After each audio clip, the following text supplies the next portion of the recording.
ಅಂತಕ್ಕಂಥ ಮಾತನ್ನ ಹೇಳಲಿಕ್ಕೆ ಬಯಸ್ತಾ ಇದ್ದೇನೆ. ಇಲ್ಲಿ ನೋಡಿ, ಮನೆ ಮಠ, ಮಕ್ಕಳು ಮರಿ, ದನ ಕರುಗಳು ಎಲ್ಲವನ್ನ ಬಿಟ್ಟು ಇಲ್ಲಿ ತಾಯಂದ್ರು ಬಂದು ಇಲ್ಲಿ ಸ್ಟ್ರೈಕ್ ಅಲ್ಲಿ ಕುತ್ಕೊಂಡಿದ್ದೀವಿ, ಪ್ರತಿಭಟನೆಯಲ್ಲಿ ಕುತ್ಕೊಂಡಿದ್ದೀವಿ. ಇವತ್ತು ನಮ್ಮ ಮನೆಗಳ ಕಡೆ ಯಾರು ನಮ್ಮ ಮಕ್ಕಳು ಸ್ಕೂಲ್ಗೆ ಹೋಗ್ಬೇಕು, ಅವ್ರ ಭವಿಷ್ಯ ಏನಾಗ್ತದೆ, ನಾವಿಲ್ಲಿದ್ರೆ ಅವ್ರ ಭವಿಷ್ಯ ಏನಾಗ್ತದೆ. ದನ ಕರುಗಳಿದೆ ನಮ್ಮ ಮನೆಗಳಲ್ಲಿ, ಇವತ್ತು ಅವುಗಳ ಜೀವನ ಹೆಂಗೆ, ಅವಕ್ಕೆ ಮೇವು ಹಾಕ್ಬೇಕು, ಅವುಗಳ ಪೋಷಣೆ ಮಾಡಬೇಕು, ಅವುಗಳಿಗೆ ಸಲಕರಣೆ ಮಾಡಬೇಕು, ಮಾಡ್ತಕ್ಕಂಥವ್ರು ಯಾರು? ನಮ್ಮ ಮನೆಗಳಲ್ಲಿ ಇವತ್ತು ನಮ್ಮ ವೃದ್ಧರಿದ್ದಾರೆ, ಅವ್ರಿಗೆಲ್ಲ ಕೂಡ ಕಾಲ ಕಾಲಕ್ಕೆ ನಾವು ಅಡಿಗೆ ಮಾಡಿ ಇಟ್ಟೋರು ಯಾರು? ಅವ್ರಿಗೆ ಸ್ನಾನ ಮಾಡಿಸೋರು ಯಾರು? ಅವ್ರಿಗೆ ಬಟ್ಟೆ ಬರೆ ಒಪ್ಕೊಡೋ ಅಂತವ್ರು ಯಾರು? ಅವ್ರಿಗೆ ಆರೋಗ್ಯದಲ್ಲಿ ಅನೇಕ ಸಮಸ್ಯೆಗಳಿದೆ, ಅವರಿಗೆ ಚಿಕಿತ್ಸೆ ಕೊಡ್ತಕ್ಕಂಥವ್ರು ಯಾರು? ನಾವೆಲ್ಲ ಕೂಡ ಇಲ್ಲಿದ್ದೀವಿ. ಇವತ್ತು ನಮ್ಮ ಬದುಕು ಮೂರ ಬಟ್ಟೆ ಆಗಿದೆ. ನಮ್ಮ ಬದುಕು ಇವತ್ತು ಅತಂತ್ರ ಪರಿಸ್ಥಿತಿಯಲ್ಲಿದೆ. ಯಾವುದೇ ಸರ್ಕಾರ ಜನಪರವಾಗಿ ಕೆಲಸ ನಿರ್ವಹಿಸಬೇಕೇ ಹೊರತು ಜನರಿಗೆ ವಿರುದ್ಧವಾಗಿರ್ತಕ್ಕಂಥ ಜನವಿರೋಧಿ ನೀತಿಗಳನ್ನ, ಕಾಯ್ದೆಗಳನ್ನ ಜಾರಿಗೆ ತಂದು ಅವರ ಬದುಕನ್ನ ಕಸಿದುಕೊಳ್ತಕ್ಕಂಥ ಕೆಲಸವನ್ನ ಯಾವುದೇ ಸರ್ಕಾರ ಮಾಡಬಾರದು. ಮಾನ್ಯ ಸಿದ್ದರಾಮಯ್ಯನವರು ಈ ಎಲ್ಲಾ ಅಂಶಗಳನ್ನ ತಮ್ಮ ಗಮನಕ್ಕೆ ತೆಗೆದುಕೊಂಡು ನಿಮ್ಮಲ್ಲಿ ಇನ್ನೂ ಒಂದು ಮನವಿ ಮಾಡ್ತೇವೆ ನಾವು. ನಿಮಗೆ ನಿಮ್ಮ ಸಚಿವ ಸಂಪುಟದ ಮಿತ್ರರಿಂದ ನಿಮ್ಗೆ ಒತ್ತಡಗಳಿದ್ರೆ ನೀವು ಚನ್ನರಾಯಪಟ್ಟಣದಲ್ಲಿ ಏನು ಆದೇಶ ಹೊರಡಿಸಿದ್ದೀರೋ ಅದನ್ನೇ ಇಲ್ಲಿ ಹೊರಡಿಸಿ.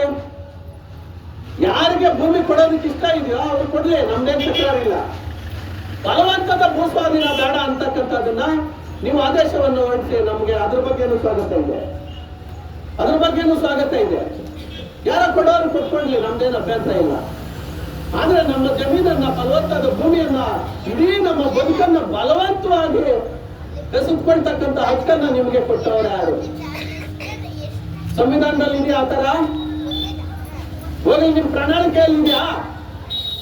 ನಿಮ್ಮ ಪ್ರಣಾಳಿಕೆಯಲ್ಲಿ ಇದೆಯಾ? ರೈತರ ಫಲವತ್ತಾದ ಭೂಮಿಯನ್ನ ಕೈಗಾರಿಕಾ ಅಭಿವೃದ್ಧಿಗೆ ಬಳಸ್ಕೊಳ್ತೀವಿ, ನಾವು ಇಷ್ಟು ಸಾವಿರ ಎಕರೆಯನ್ನು ಬಳಸ್ಕೊಳ್ತೀವಿ ಅಂತಕ್ಕಂಥದ್ದು ಇದೆಯಾ? ಆದ್ರೆ ನಿಮ್ಮ ಪ್ರಣಾಳಿಕೆ ಬಗ್ಗೆ ನನಗೆ ಜ್ಞಾನ ಇಲ್ಲ. ಖಂಡಿತವಾಗಿ ಹೇಳ್ತೀನಿ, ರೈತರ ಪರವಾಗಿ 5-10 ಪ್ರಣಾಳಿಕೆಯಲ್ಲಿ ಅಂಶಗಳನ್ನಾದ್ರೂ ಇಟ್ಟಿರ್ತೀನಿ.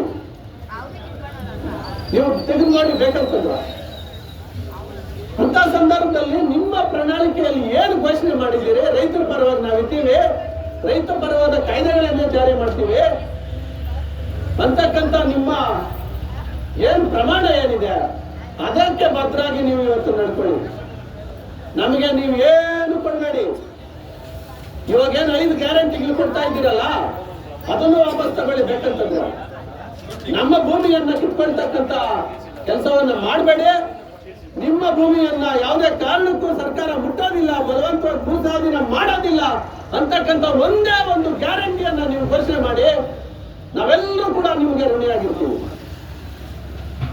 ದಯವಿಟ್ಟು ಮಾನ್ಯ ಸಿದ್ದರಾಮಯ್ಯನವರು ನಾಳೆ ಏನ್ ಬರ್ತಾ ಇದ್ದಾರೆ, ಇಡೀ ಜಿಲ್ಲಾಡಳಿತ ನಮ್ಮ ಪರವಾಗಿ ಅಲ್ಲಿ ಮುಂದೆ ನಿಂತು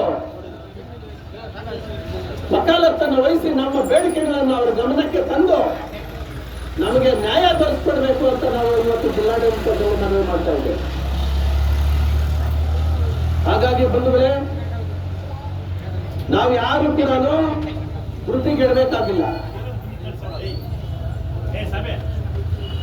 ಯಾವುದೇ ಚಳವಳಿ, ಅದು ರೈತ ಚಳವಳಿ ಇರ್ಬೋದು, ದಲಿತ ಚಳವಳಿ ಇರ್ಬೋದು, ಕನ್ನಡ ಪರ ಚಳವಳಿ ಇರ್ಬೋದು, ಮಹಿಳಾ ಪರ ಚಳವಳಿ ಇರ್ಬೋದು, ವಿದ್ಯಾರ್ಥಿ ಚಳವಳಿ ಇರ್ಬೋದು, ಇನ್ನು ಯಾವುದೇ ಕಾರ್ಮಿಕ ಚಳವಳಿ ಇರ್ಬೋದು, ಇಡೀ ದೇಶದಲ್ಲಿ ಸೋತಿರ್ತಕ್ಕಂಥ ಉದಾಹರಣೆ ಇಲ್ಲ. ಇವತ್ತು ಒಂದು 5-6 ವರ್ಷಗಳ ಹಿಂದೆ ನಾವು ಅನೇಕ ಸಂದರ್ಭಗಳಲ್ಲಿ ಮಾತಾಡಿದ್ದೀವಿ. ಏನು ದೆಹಲಿನಲ್ಲಿ 3 ವರ್ಷ ಕಾಲ 750 ಜನ ರೈತರು ಸತ್ತೋದ್ರು ಕೂಡ ಅಲ್ಲಿ ಪ್ರತಿಭಟನೆಯನ್ನ ಕೈ ಬಿಡಲಿಲ್ಲ. ಅವರು ದೆಹಲಿಯ ಕೇಂದ್ರ ಪ್ರದೇಶಕ್ಕೆ ಹೋಗ್ಲಿಕ್ಕೆ ಅಡ್ಡವಾಗಿ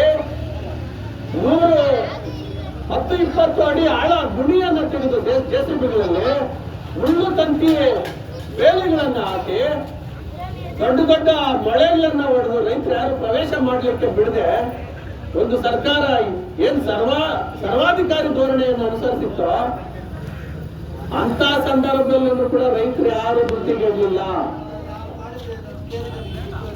ರೈತರು ಯಾರು ಧೃತಿಗೆಡದೆ ಇಡೀ ದೇಶದ ಎಲ್ಲಾ ರೈತರನ್ನ ಸಂಘಟಿಸಿ ಆ ಕಾರ್ಯಕ್ರಮದಲ್ಲಿ ಭಾಗವಹಿಸುವಂತೆ ಮಾಡಿ ಆ ಏನು ರೈತ ವಿರೋಧಿ ಕಾಯ್ದೆಗಳೇನಿತ್ತೋ, ಕೃಷಿ ವಿರೋಧಿ ಕಾಯ್ದೆಗಳೇನಿತ್ತೋ ಆ ಕಾಯ್ದೆಗಳನ್ನ ಕೇಂದ್ರ ಸರ್ಕಾರ ವಾಪಸ್ ತಗೊಳ್ಳೋವರೆಗೂ ಬಿಡ್ಲಿಲ್ಲ. ಆ ಮಟ್ಟದಲ್ಲಿ ಹೋರಾಟ ಮಾಡಿರ್ತಕ್ಕಂಥದ್ದು ನಮ್ಗೆಲ್ಲ ಕೂಡ ನಿದರ್ಶನ ಆಗ್ಬೇಕು. ಇವತ್ತು ನಮ್ಗೆ ಆಯ್ತಿರ್ಲಿ ಒಂದು ತಿಂಗಳು ನಮ್ಮ ಬದುಕು ಅತಂತ್ರ ಪರಿಸ್ಥಿತಿಗೆ ಹೋಗ್ಬೋದು. ಆಗ್ಲೇ ಹೇಳ್ದಂಗೆ ನಮ್ಮ ಮನೆ ಕಡೆ ನಮ್ಮ ಮಕ್ಕಳು ನಮ್ಮ ಹಿರಿಯರು ಅವ್ರ ಬಗ್ಗೆ ಗಮನ ಹರಿಸ್ಲಿಕ್ಕೆ ಆಗ್ಲೇ ಹೋಗ್ಬೋದು. ಆದ್ರೆ ಅದು ಈ ಒಂದು ನಮಗೆ ಸರ್ಕಾರ ಮೋಸ ಮಾಡ್ತಾ ಇದೆ, ಇದಕ್ಕೆ ಹೋಲಿಸಿದ್ರೆ ಅದು ಬಹಳ ಸಣ್ಣ ವಿಚಾರವಾಗಿ ತಗೋಬೇಕು. ನಾವು ಈ ಒಂದು ತಿಂಗಳಲ್ಲಿ ನಾವು ಧೃತಿಗೆಡದೆ ಯಾವುದಕ್ಕೂ ಭಯ ಪಡದೆ ಎದುರದೆ ಜಗ್ಗದೆ ಇಲ್ಲಿ ನಾವು ಸಾವಿರಾರು ಸಂಖ್ಯೆಯಲ್ಲಿ ನೆರೆದು ಇಡೀ ಆಡಳಿತದ ವ್ಯವಸ್ಥೆ ಮೇಲೆ ಒತ್ತಡ ಏರದೆ ಹೋದ್ರೆ ನಿಜವಾಗ್ಲೂ ಕೂಡ ನಮ್ಗೆ ಜಯ ಸಿಗ್ಲಿಕ್ಕೆ ಸಾಧ್ಯ ಇಲ್ಲ. ನಾವೆಲ್ಲರೂ ಕೂಡ ಬಹಳ ಒಗ್ಗಟ್ಟಿನಿಂದ ಧೈರ್ಯದಿಂದ ಹಾಗೆ ಹೇಳ್ತಾ ಇದ್ರು ನಮ್ಮ ಕೃಷ್ಣಣ್ಣವರು, ಮಹಿಳೆಯರು, ನಮ್ಮ ತಾಯಂದ್ರು, ಅವರು ಹೋರಾಟಕ್ಕೆ ಧುಮುಕಿದ ಮೇಲೆ ಬಿಡಿ ಮುಗೀತು. ಅವ್ರ ಕೈಯಲ್ಲಿ ಏನೇನ್ ಬರ್ತದೆ ಅಂತ ಕೂಡ ಹೇಳಿದ್ದಾರೆ. ಹೊರಕೆ ಇನ್ನೊಂದು ಮತ್ತೊಂದೆಲ್ಲ ಅದು ಬರೋ ಟೈಮಲ್ಲಿ ಬರುತ್ತೆ. ಆದ್ರೆ ಈಗ ನೀವು ತಾಯಂದ್ರು ಈಗ ಹೆಂಗೆ ಈ ಹೋರಾಟದಲ್ಲಿ ಕೈಜೋಡಿಸಿ ಮುಂದೆ ನಿಂತು ಈ ಹೋರಾಟದ ಯಶಸ್ಸಿಗೆ ಕಾರಣೀಕರ್ತರಾಗಿದ್ದೀರೋ ಅದೇ ರೀತಿಯಲ್ಲಿ ಇನ್ನೂ ಹೆಚ್ಚಿನ ಸಂಖ್ಯೆಯಲ್ಲಿ ಮುಂದಿನ ದಿನಗಳಲ್ಲಿ ಇನ್ನೂ ಹೆಚ್ಚಿನ ಸಂಖ್ಯೆಯಲ್ಲಿ ಈ ಒಂದು ಹೋರಾಟದಲ್ಲಿ ಭಾಗವಹಿಸಬೇಕು. ನಮ್ಮ ನೆಂಟರು ಯಾರಿದ್ದಾರೆ, ಸ್ನೇಹಿತರು ಯಾರಿದ್ದಾರೆ, ನಮ್ಮ ಬಂಧು ಬಳಗ ಎಲ್ಲಿದ್ದಾರೆ ಅವರೆಲ್ಲರೂ ಕೂಡ ಈ ಹೋರಾಟದಲ್ಲಿ ಭಾಗವಹಿಸುವಂತೆ ನಾವೆಲ್ಲರೂ ಕೂಡ ಪ್ರಯತ್ನ ಆಗ್ಬೇಕು. ಎಲ್ಲರನ್ನು ಈ ಹೋರಾಟದಲ್ಲಿ ಒಗ್ಗಟ್ಟಿನಿಂದ ತೆಗೆದುಕೊಂಡು ಹೋಗಿ ಏನ್ ಸರ್ಕಾರದ ಈ ನಮ್ಮ ವಿರೋಧಿ ನೀತಿ ಏನಿದೆ ಇದನ್ನ ಈ ಜಂಗಮಕಟ್ಟೆ ಹೋಬಳಿಯಿಂದ ಓಡಿಸೋವರೆಗೂ ನಾವು ನಿದ್ದೆ ಹೋಗ್ಬಾರ್ದು ಅಂತ ಈ ಸಂದರ್ಭದಲ್ಲಿ ಹೇಳ್ತಾ ಇಲ್ಲಿ ಮಾತನಾಡ್ಲಿಕ್ಕೆ ಅವಕಾಶ ಕೊಟ್ಟಿದ್ದಕ್ಕಾಗಿ ತಮಗೆಲ್ಲರಿಗೂ ವಂದಿಸ್ತಾ ಇದ್ದೇನೆ. ಜೈ